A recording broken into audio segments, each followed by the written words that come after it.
Good afternoon, class. Today is my lecture on anesthesia. What is anesthesia? We will discuss about. In last lecture, we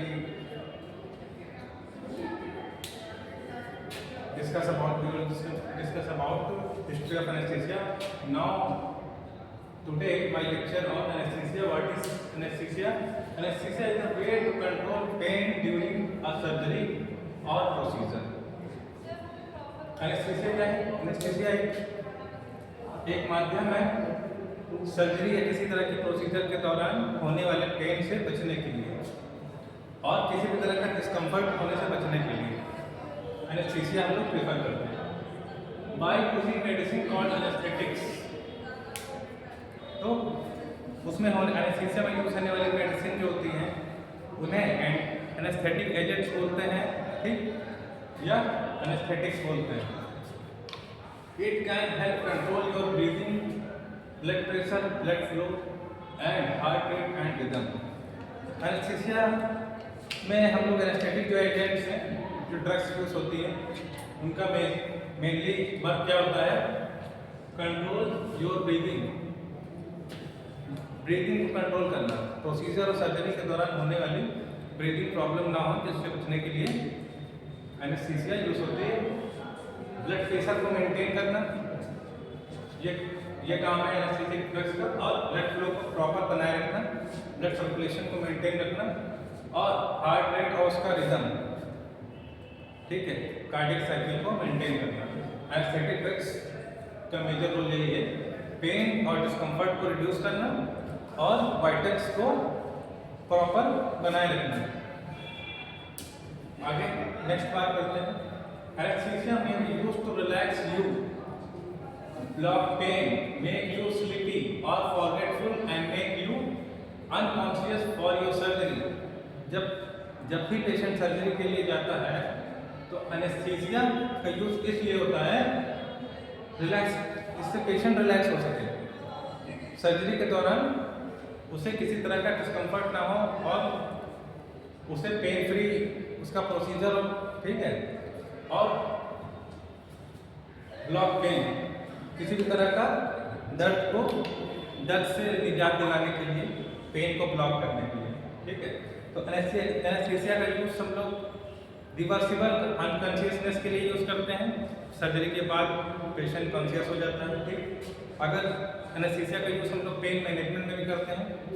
बहुत से hospital में, clinic में anaesthetic drugs का use इसलिए होता है जहाँ पर पेन, जैसे लिम्ब पेन है, कोई रिफर्ड पेन है, नर्व्स का पेन है, तो नर्व को ब्लॉक कर दिया जाता है, ठीक। पेन मैनेजमेंट क्लिनिक में भी यूज होता है एनेस्थीसिया का।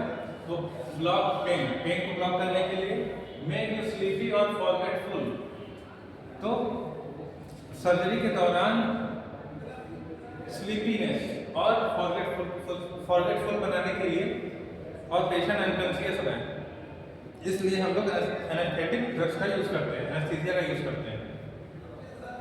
Besides general anaesthesia, other form of anaesthesia may provide only light sedation और use injections to numb only a small area, local anaesthesia और a larger region regional anaesthesia of the body. और इसमें तीन anaesthesia की बात करेंगे। General anaesthesia जो क्या करता है, अनकॉन्शियसनेस करता है पेशेंट को, और beside general anaesthesia other form of anaesthesia may provide only direction. तो जनरल एनेस्थीसिया को छोड़कर बाकी के तो लोकल एनेस्थीसिया और रीजनल एनेस्थीसिया, रीजनल एनेस्थीसिया और लोकल एनेस्थीसिया, इसमें माइल्ड सेडेशन होता है और पेन फ्री मैनेजमेंट है, ठीक है। सर्जरी के दौरान पेन फ्री मैनेजमेंट करने के लिए लोकल और रीजनल एनेस्थीसिया का यूज होता है। जनरल एनेस्थीसिया में पेशेंट पूरी तरह से अनकॉन्शियस हो जाता है, ठीक, और लोकल एनेस्थीसिया में बहुत ही ना के बराबर बहुत ही माइल्ड सेडेशन होता है, ठीक है। और रीजनल एनेस्थीसिया में थोड़ा बहुत सेडेशन हो सकता है, लेकिन जनरल एनेस्थीसिया में तो पूरा पेशेंट कंप्लीटली अनकॉन्शियस होता है। तो किसी भी छोटी सर्जरी के लिए, माइनर सर्जरी के लिए हम लोग लोकल एनेस्थीसिया का यूज़ करते हैं। जनरल एनेस्थीसिया के यूज़ नॉर्मली यूजुअली जो है मेजर सर्जरी में होता है। ठीक है। What are the risk and complication of anaesthesia?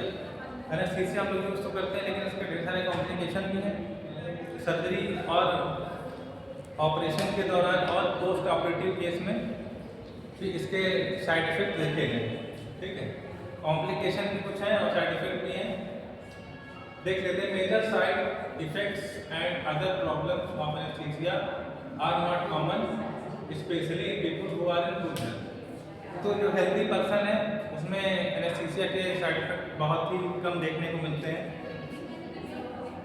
लेकिन जो अनहेल्दी पर्सन है, जो पहले से ही डायबिटीज़ का पेशेंट है, हार्ट का पेशेंट है, ठीक है, कार्डियक पेशेंट है, तो उसको थोड़ी बहुत डिस्कम्फर्ट हो सकती है और साइड इफेक्ट उसमें देखे जा सकते हैं। But all anaesthesia has some risk. For example, लेकिन सभी एनेस्थीसिया में कुछ ना कुछ रिस्क होते हैं। आफ्टर जनरल एनेस्थीसिया के बाद क्या होता है?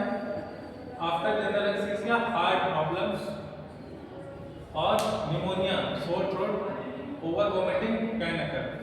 तो जनरल एनेस्थीसिया के ज़्यादा ही साइड इफेक्ट होते हैं। जनरल एनेस्थीसिया में कौन कौन से साइड इफेक्ट हो सकते हैं? हार्ट से रिलेटेड प्रॉब्लम हो सकती है, निमोनिया हो सकता है, ठीक है, लंग्स का इन्फेक्शन हो सकता है, सोर थ्रोट, गले में इन्फेक्शन हो सकता है, inflammation of throat, over vomiting can occur. Anaesthesia के बाद इसका साइड इफेक्ट इस तरह से हो सकता है कि पेशेंट को वोमिटिंग बार बार हो रही है, रिकरेंट वोमिटिंग हो रही है, ठीक है, क्योंकि इसके सेंट्रल नर्वस सिस्टम पे एक्ट करती है जनरल एनेस्थीसिया, हार्ट को सेंट्रल नर्वस सिस्टम पे वर्क करती है, ठीक है, अफेक्ट करती है। इस वजह से वोमिटिंग की प्रॉब्लम बार बार हो सकती है। With high dose of local anesthesia, the anesthetic can go into the rest of body and affect your brain or heart. तो जनरल एनेस्थीसिया में तो ये प्रॉब्लम होती है, वोमिटिंग की, हार्ट की और लंग्स में इन्फेक्शन की, गले में इन्फेक्शन, थ्रोट की। लेकिन अगर लोकल एनेस्थीसिया की भी हाई डोज हो जाती है तो उसके भी साइड इफेक्ट काफ़ी देखने को मिलते हैं, ठीक है। कहाँ पर? ब्रेन और हार्ट पे लोकल एनेस्थीसिया का भी असर देखा गया है। जैसे दूध की सर्जरी हो रही है, ठीक है, तो उसमें इंजेक्शन दिया गया, जिसे डेंटिस्ट के द्वारा इंजेक्शन दिया था, तो कभी कभी पेशेंट अनकॉन्शियस हो जाता है दूध की सर्जरी के दौरान लोकल एनेस्थीसिया की वजह से। और क्या? After spinal anaesthesia, spinal anaesthesia के बाद भी साइड इफेक्ट देखने को मिलता है। After spinal anaesthesia some people get headaches. Your risk depend on the type of anaesthesia. देखिए, स्पाइनल एनेस्थीसिया जो स्पाइनल कॉर्ड में दिया आता है एनेस्थीसिया, उसके बाद भी साइड इफेक्ट देखने के हेडेक के सिम्टम देखने को मिलते हैं, और ये डिपेंड करता है एनेस्थीसिया किस टाइप का है। तो डिफरेंट टाइप के एनेस्थेटिक एजेंट होते हैं, तो कौन सा यूज़ किया था उसके अलग अलग साइड इफेक्ट हैं। Some health problem such as heart और lung disease increase your chance of problem from anaesthesia. तो एनेस्थीसिया से कुछ प्रॉब्लम क्रिएट हो सकती है, चांस बढ़ सकते हैं, ट्रबल्स, किसी भी तरह की ट्रबल हो सकती है, कुछ तरह के हेल्थ प्रॉब्लम हो सकते हैं, जिसमें से हार्ट और लंग डिसीज मोस्टली देखा जाता है, ठीक है। Taking certain medicine, smoking, drinking alcohol and using illegal drugs can also increase your chance of problem.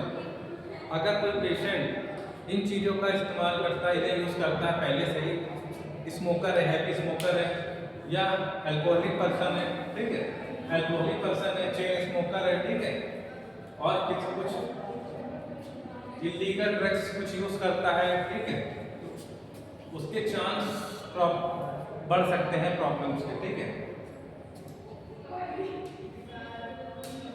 Anaesthesia के जो ड्रग्स हैं उसके स्टेज हम लोग जान लेते हैं।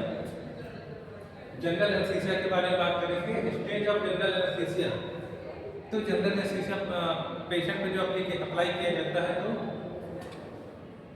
उसके स्टेज है डिफरेंट पेशेंट पे किस तरह असर होता है एनेस्थीसिया का, उसके बारे में देख लेते हैं।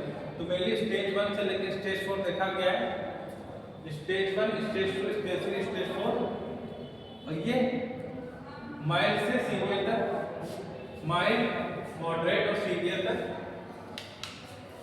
सिम्टम देखे जा सकते हैं एनेस्थीसिया के। एनेस्थीसिया का इफेक्ट कैसे देख सकते हैं? स्टेज 1 में जब लो डोज दी जाती है एनेस्थीसिया की, बहुत ही कम मात्रा में एनेस्थीसिया यूज करते हैं, वेरी लो डोज, तो एनेस्थीसिया कैसा काम करता है? एनाल्जेसिक का काम करता है, ठीक है। एनाल्जेसिया,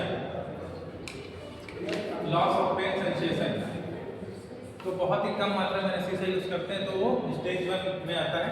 इसमें क्या होता है? Loss of pain sensation, pain होना बंद हो जाता है। स्टेज 2 क्या है? एक्साइटमेंट की स्टेज है। कॉम्बैटिव बिहेवियर, स्टेज 2 में एनेस्थीसिया के डोज होने पे पेशेंट थोड़ा एग्रेसिव हो सकता है और उसके मूड डिस्टर्ब के रिलेटेड प्रॉब्लम हो सकती है, तो कॉम्बैटिव बिहेवियर हो सकता है। स्टेज 3 में क्या है? सर्जिकल एनेस्थीसिया, मोस्टली हम लोग जो है सर्जिकल एनेस्थीसिया यूज करते हैं सर्जरी के दौरान। स्टेज 3 उसमें क्या होता है? सर्जिकल एनेस्थीसिया में पेशेंट अनकॉन्शियस हो जाता है, ठीक है, जिससे प्रोसीजर करने में हेल्प होती है। स्टेज 4 में क्या होता है? मेडुलरी पैरालिसिस, ओवरडोज होने की वजह से, या ये इसका साइड इफेक्ट एक तरह से देखते हैं लिविंग कॉज फार्माकोलॉजी, हाँ मेडुलरी पैरालिसिस हो सकती है। तो स्टेज 4 में पैरालिसिस हो सकती है, मेडुलरी पैरालिसिस हो सकती है और पेशेंट डेथ कर सकता है, कैजुअलिटी हो सकती है डोज ज़्यादा होने से जनरल एनेस्थीसिया में, ठीक है। तो स्टेज 1 से लेकर स्टेज 4 हम लोग देखा। स्टेज 1 में देखते हैं इंडक्शन है। It is the period between the initial administration of the induction agent and loss of consciousness. During this stage, the patient progress from analgesia without amnesia to analgesia with amnesia. Patient can carry on a conversation at distance. तो stage 1 में patient जो है बात करता है, conscious रहता है, लेकिन किसी तरह का पेन या डिस्कम्फर्ट नहीं महसूस करता है। स्टेज 2 में डेलीरियम की कंडीशन होती है, पेशेंट को थोड़ा चक्कर आते हैं, ठीक है, और सेडेशन फील करता है। इनवॉल्यूंटरी एक्साइटमेंट होता है। Is the period following loss of consciousness, थोड़ा उसको सेडेशन होने लगता है स्टेज 2 में। तो loss of consciousness and marked by excited and delirious activity during this stage, respiration and heart rate may become irregular. Second stage में उसके heart rate और रेस्पिरेटरी रेट इरेगुलर हो जाती है ड्यूरिंग दिस स्टेज, ठीक है। In addition there may be uncontrolled movement, vomiting, breath holding and papillary dilation. तो second stage में क्या हो सकता है? अनकंट्रोल्ड मूवमेंट हो सकते हैं और वोमिटिंग के चांसेस है, वोमिटिंग हो सकती है, सांस लेने में दिक्कत हो सकती है, ब्रेथ होल्ड कर सकता है और कैपिलरी डायलेट हो जाती है, ठीक। जैसा कि आप पिक्चर में देख पा रहे हैं, first induction stage excited, second है एक्साइटमेंट स्टेज, थर्ड है ऑपरेटिव है, फोर्थ है डेंजर स्टेज। अब ये प्यूपिल का डायलेशन दिखा रहे हैं। फर्स्ट स्टेज में क्या होता है? यूजुअल साइज होता है और लाइट अप्लाई करने पे प्यूपिल कंस्ट्रिक्ट हो जाती है। सेकंड स्टेज में ये नॉर्मल कंडीशन है, यूजुअल साइज, और इसमें भी लाइट अप्लाई करने पे प्यूपिल कॉन्ट्रैक्ट हो जाती है, ठीक है। और थर्ड स्टेज में क्या होता है? एनेस्थीसिया के प्यूपिल थोड़ी बहुत डायलेट नहीं होती, कंस्ट्रिक्ट नहीं होती है, ठीक है। प्यूपिल पे लाइट मारने पे, लाइट अप्लाई करने पे कंस्ट्रिक्ट कम होती है। और फोर्थ स्टेज में प्यूपिल जो है डायलेट हो जाती है पूरी तरह से, ठीक है, कोई रिएक्शन नहीं आता, ठीक। तो डेंजर स्टेज है। रिस्पायरेशन आप देख सकते हैं, फर्स्ट स्टेज में नॉर्मल है, सेकेंड स्टेज में थोड़ी सी इरेगुलर हुई है और फास्ट भी हो गई है। थर्ड स्टेज में क्या है? स्टेडी स्लो है, जो हमारे लिए ठीक है। ये स्टेज सबसे ज्यादा यूज होती है, ये स्टेज सेफ है और नॉर्मल भी है। फोर्थ स्टेज, ये आप रेस्पिरेशन देख सकते हैं, वीक है ठीक है, पल्स भी वीक है और बीपी लो हो गया तो पेशेंट की डेथ भी कॉज कर सकता है फोर्थ स्टेज में। ठीक है, तो थर्ड स्टेज भी हो गई। फोर्थ स्टेज में हमने समझ लिया। टाइप्स ऑफ एनेस्थीसिया देख लेते हैं। जनरल एनेस्थीसिया होता है, रीजनल एनेस्थीसिया, लोकल एनेस्थीसिया, तीन तरह के एनेस्थीसिया होते हैं। जनरल एनेस्थीसिया में general anaesthesia acts primarily on the brain and central nervous system to make the patient unconscious and unaware. General anaesthesia किस लिए यूज होता है? पेशेंट को कंप्लीटली अनकॉन्शियस करने के लिए और अनअवेयर करने के लिए। ठीक है, इसमें क्या होता है, ब्रेन और सेंट्रल नर्वस सिस्टम क्या होता है, अफेक्टेड होते हैं।